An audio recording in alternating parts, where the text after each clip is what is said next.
ರಾಯಪುರ ಗ್ರಾಮ ಸಮೀಪದ ಹೊಲವೊಂದರಲ್ಲಿ ಅಪರೂಪದ ಬೃಹತ್ ಗಾತ್ರದ ನೈಸರ್ಗಿಕ ಅಣಬೆ ಪತ್ತೆಯಾಗಿದೆ. ಅಪರೂಪದಲ್ಲಿ ಅಪರೂಪ ಎನ್ನಬಹುದಾದ ತಿನ್ನಲು ಯೋಗ್ಯವಾಗಿರುವ ಈ ಅಣಬೆಯು ಸುಮಾರು 1 ಅಡಿ ಎತ್ತರ, 1 ಅಡಿ ಅಗಲ ಇದ್ದು ಸುಮಾರು 5 ಕೆಜಿ ತೂಕದ ಅಣಬೆ ಇದಾಗಿದೆ. ಕಾಡು ಜಾತಿಗೆ ಸೇರಿರುವ ಈ ಅಣಬೆಯು ಇತ್ತೀಚೆಗೆ ಸುರಿದ ಮಳೆಯಿಂದಾಗಿ ಬೆಳೆದು ದೊಡ್ಡದಾಗಿರುವ ಈ ಅಣಬೆಯು ಹೊಲದಲ್ಲಿ ಬಿಳಿ ಛತ್ರಿಯಂತೆ ಕಂಡುಬಂದಿದೆ.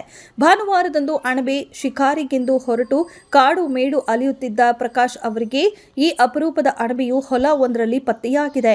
ಮಳೆ ಬೀಳುವ ಸಂದರ್ಭದಲ್ಲಿ ಫಲವತ್ತಾದ ಭೂಮಿಯಲ್ಲಿ ಅಣಬೆಗಳು ಹುಟ್ಟಿಕೊಳ್ಳುವುದು ಸಹಜ. ಆದರೆ ಈ ದೊಡ್ಡ ಪ್ರಮಾಣದ ಅಣಬೆ ಸಿಕ್ಕಿರುವುದು ಇದೇ ಮೊದಲು ಎನ್ನುತ್ತಾರೆ ಪ್ರಕಾಶ್.